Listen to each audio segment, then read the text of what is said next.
A gente tem a honra de receber aqui Reinhold Stefanes, ele que é o nosso eterno ministro, né? Ministro 4, 5 vezes aí, nosso eterno ministro da Agricultura, e que passa aqui pela Rádio Nova Era, passa aqui pelos estúdios da Rádio Nova Era e nos honra, né? Com a sua presença, até para conversar um pouquinho com os ouvintes aqui da região.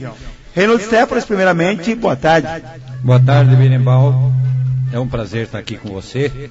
Aproveito e dar meu abraço ao Di também, que é o nosso companheiro, né? Aqui, aproveito também agradecer a todos que sempre me apoiaram, né? Eu sempre tive apoio aqui. E eu costumo dizer que as pessoas que me apoiam e que votaram em mim fazem parte da minha história, porque foram elas que me ajudaram a chegar a Brasília, e se eu cheguei a Brasília, cheguei a ministro, porque elas me levaram até lá.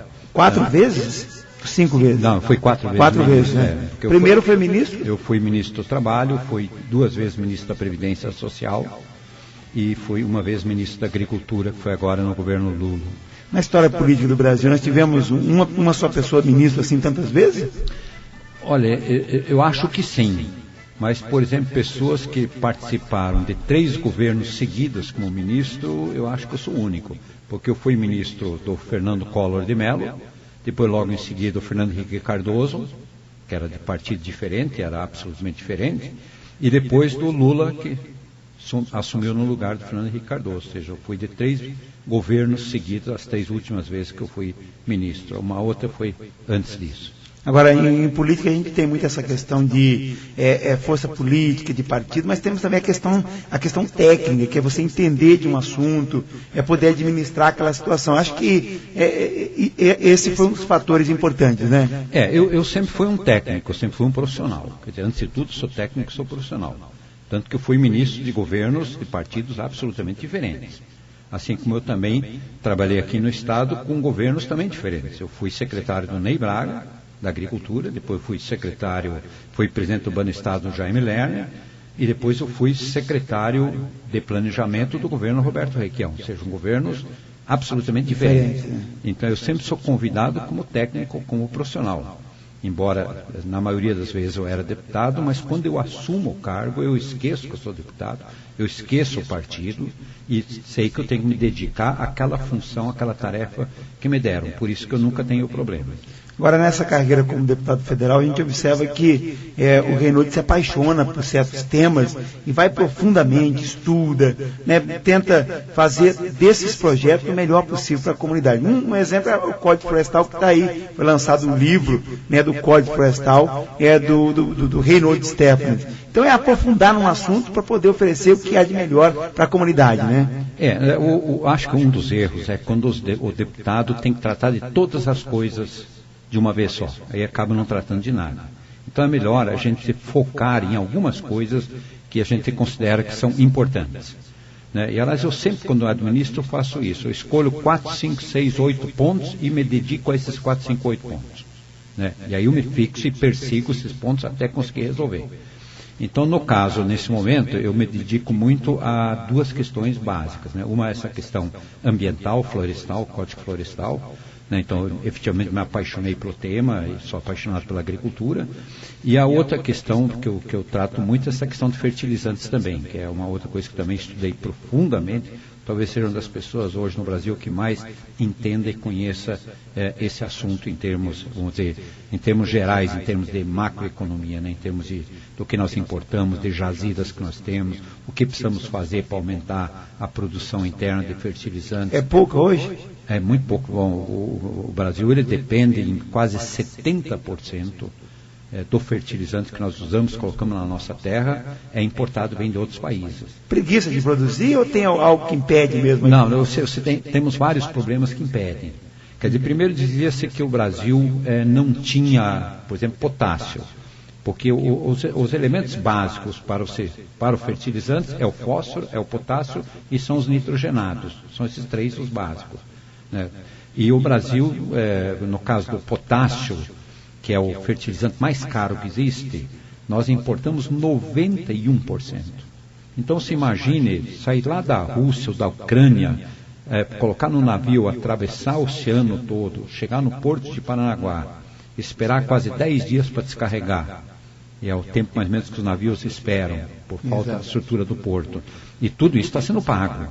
depois bota num caminhão para trazer até aqui, ou trazer até o norte do Mato Grosso, você imagina o quanto custa, a que preço chega o fertilizante para o agricultor. Por isso que uma tonelada hoje de fertilizantes está R$1.000, R$1.200, né? Está praticamente mais caro do que o produto que você produz. Né? Então, é um assunto... Bom, aí pergunta, e o Brasil não tem jazidas? Tem. A terceira maior jazida de potássio do mundo está no Brasil. O que já é conhecido, fora o que precisa ser pesquisado. Porque nós sabemos que no nosso litoral, do Espírito Santo até Sergipe, nós também temos muito potássio. Sim. Mas precisa fazer pesquisa, precisa perfurar mais, e precisa dimensionar melhor, para daí começar a explorar. Mas aí parece que não há muito interesse, porque a única empresa que explora potássio no Brasil é a Vale do Rio Doce. Mas a Vale do Rio Doce, ela é dona de jazidas fora do Brasil. Por exemplo, as jazidas de potássio da Argentina são da Vale do Rio Doce. Então ela não interessa explorar aqui, porque ela vem de lá para cá. Ela prefere vir de lá para cá. E se ela explorar aqui, explorar lá, e começar a explorar muito, o preço vai cair. Também não interessa que o preço caia. Ou seja, existem outras questões além disso. Já em fósforo, o Brasil tem muitas jazidas. Algumas estão fechadas por questões ambientais, sem nenhuma razão, e que o governo teria que superar esses problemas. Tem em Santa Catarina, tem em São Paulo, fechadas. E outras que não se sabe também por que não são explorados. Então, ou seja, o Brasil tem esses minerais, mas ele precisa de uma regulamentação própria para eles, para começar, e um plano. E no Brasil não existe nenhum plano em relação a esse assunto. O único que chegou a elaborar um plano fui eu, enquanto ministro, com uma equipe muito grande de pessoas altamente capacitadas nesse assunto. Fizeram um plano ótimo, mas é o único plano que existe no Brasil até hoje. Mas aí, quando saí do ministro, também botaram na gaveta e nunca mais trataram do assunto. Parece que há outros interesses ou falta de interesses, embora isso é fundamental para o nosso agricultor, porque o fertilizante custa muito na sua produção. Falando um pouquinho do Código Florestal aqui, ele está pronto, mas é claro que vai haver um impacto na sua implantação, porque até então a gente não cumpria, podemos dizer, a gente não cumpria nada. Então, um pouco que se vai cumprir a partir de agora, ou pelo menos entrar nessas regras, isso vai gerar um certo impacto. Mas isso aí ainda é uma novidade para todos, tanto para quem legislou, aquele que vai ter que cumprir as regras. Então, nós vamos aprender muito com o Código Florestal daqui para frente, né? Ah, com certeza. O que a gente tem que, Berimbau, você tem toda a razão. Nós tínhamos uma legislação extremamente rígida, difícil, complexa e inaplicável pelo nosso agricultor. Ou seja, se nós aplicássemos aquela legislação que existia no Brasil, que foi sendo construída ao longo dos anos, e num determinado momento, agora vamos aplicar tudo que está aqui escrito, nós pararíamos de produzir. Quase todos os pequenos agricultores não teriam mais tido condições de produzir. Bom, e a sorte é que isso não se aplicava. Só ia se fazendo decretos, portarias, enfim, atos de normas que iam sendo criados, só que não se aplicava. Na hora que você resolveu aplicar, aí viu-se que é algo impossível de ser cumprido, porque estavam totalmente fora da realidade. Eram feitos por ambientalistas urbanos de cidade que não tinham a menor ideia como é que funcionava o campo, como é que funcionava a agricultura. Bom, isso tudo agora foi modificado com esse novo código. Então tem um novo código, ele é está muito mais próximo da realidade. A agricultura participou dessa discussão, as cooperativas participaram, as lideranças participaram, enfim, foi todo um trabalho de anos e se chegou a um novo código. Mas, de qualquer forma, nós só vamos ver se ele é bom ou ruim na hora que começar a aplicar. Eu até acho que as propriedades, até 4 módulos rurais, vão ter mais facilidade de aplicá-lo. Mas já quem tem a média propriedade, quem tem 5 módulos, 6 ou 7, 8... Um módulo aqui no Paraná, um módulo aqui deve dar conforme a região, entre 15 a 20 hectares. Então 4 módulos pode ser entre 60 e 80 hectares. Então quem tem entre 60 e 80 hectares, possivelmente vai ter pouquíssimos problemas. Mas quem já tem 90, ou 100, ou 120, conforme a localização dessa área, perto de um rio maior, por exemplo, ao lado do rio Ivaí, por exemplo, né? Poderá ser que hajam problemas. Então, nós temos que ter muito cuidado em acompanhar agora a implantação, porque é a primeira vez que vai se cumprir a lei. Exato. Né? Embora é uma lei diferente, uma lei mais de acordo com a realidade, mais de acordo com os problemas que existem na agricultura, Mas a gente ainda não sabe, na hora de aplicar, se ela não vai trazer alguns problemas. Eu acho que ela vai trazer alguns problemas. Eu acho que o principal problema é que o Brasil é muito diferente. Nós temos aí regiões totalmente diferentes que se aplicam numa região, pode não dar certo na outra. Então esse também é um problema, né? Você tem regiões totalmente diferentes, e dentro de uma região você tem áreas totalmente diferentes, né? Como você também tem épocas que você colonizou aquelas regiões. Então você imagina às margens do Rio São Francisco, né, que é o nosso famoso Rio São Francisco, o velho Chico, o mais famoso rio brasileiro, mas ele foi colonizado há 450 anos. Então não existe árvores nas margens do rio há 450 anos. Então, e agora vai ter que ter. Agora vai ter que ter. Então você veja as dificuldades. Ao passo que tem áreas que foram ocupadas mais recentemente. Então, as que foram ocupadas mais recentemente já obedeceram um pouco mais essa questão de manter margem de rios. Porque havia época que até você não podia manter as margens dos rios para evitar doenças de chagas, para evitar, enfim, a proliferação de determinados insetos que transmitiam doenças. Então, era até recomendado que você derrubasse. Né? Hoje não. Então, veja que adaptada, isso hoje é um pouquinho difícil, tem que tomar muito cuidado a forma que vai fazer isso. Reinaldo, eu queria só que o deputado falasse um pouquinho sobre essa visita aqui na nossa região, passando por alguns municípios. Eu sei que o Reinaldo tem amigos em cada cidade aqui da região, Vale do Ivaí, gosta de visitá-los, de ver o que está ocorrendo no Vale do Ivaí, e às vezes essas visitas também servem para elaborar projetos, para buscar recursos. Então tudo isso é aproveitado como no seu mandato como deputado federal, né? Eu acho que eu tenho várias funções, né? Tipo, um deputado federal quando é eleito, primeiro, ele não pode perder contato com a realidade. E a única maneira de se manter o contato com a realidade é você ir lá no local.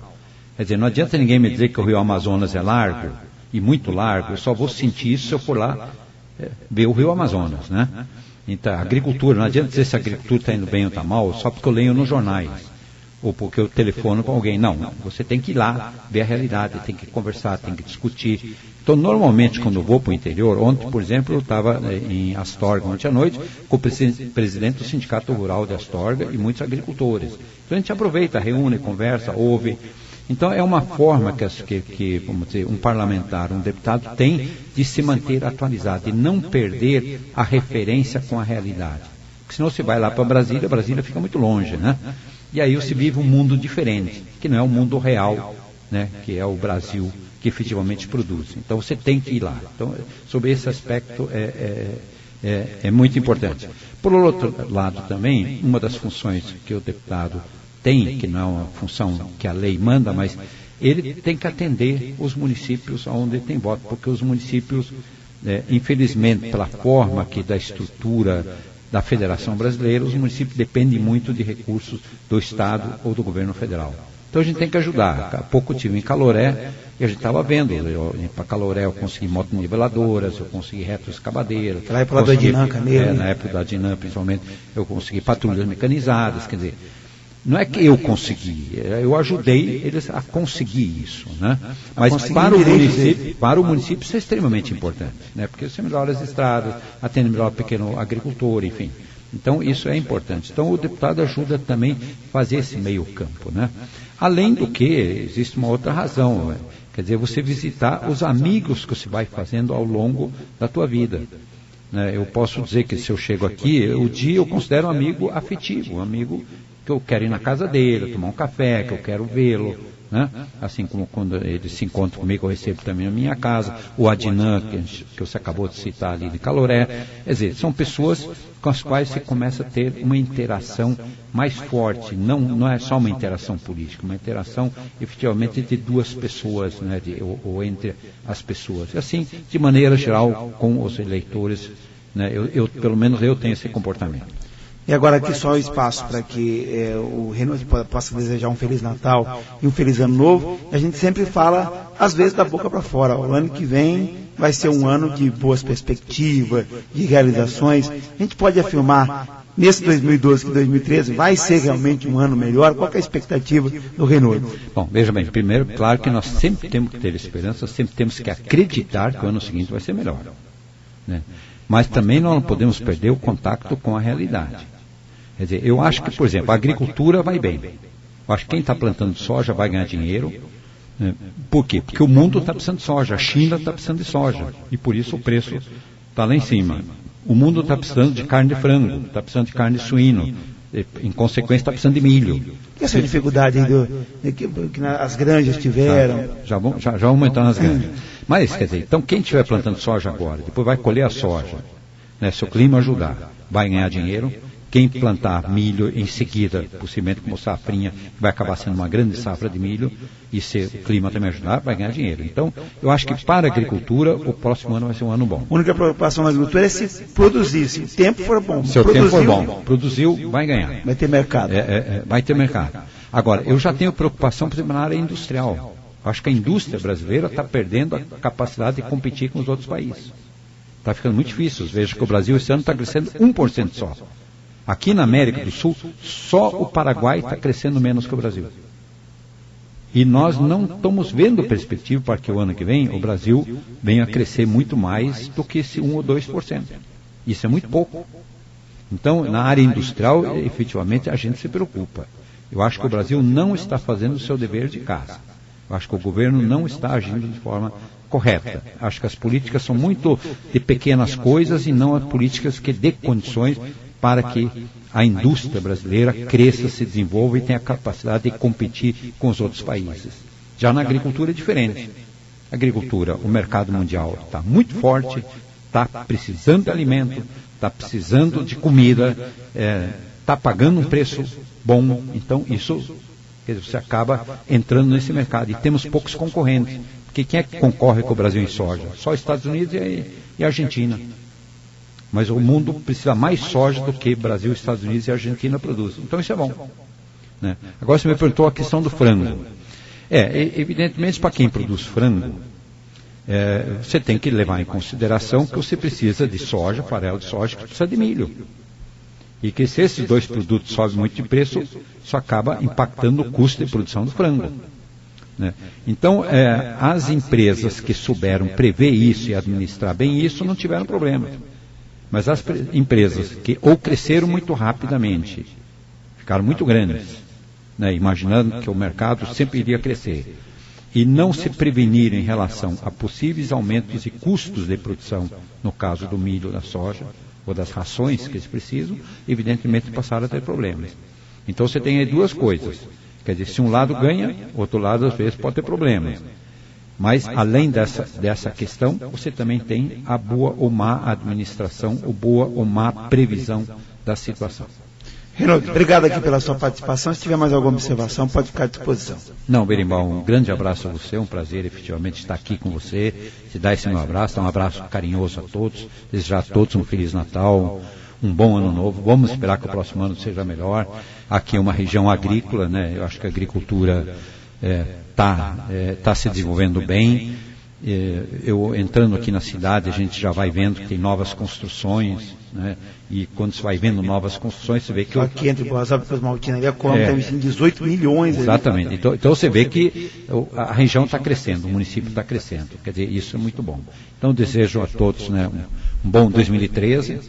Embora 13, alguns dizem que é o número das armas, eu sou nascido no dia 13 de agosto, portanto eu acredito que 13 é o número de sorte, então vamos acreditar nesse nosso próximo ano que é 2013. E aí deixar meu abraço para você e também para o meu querido amigo Di, também um grande abraço. Obrigado.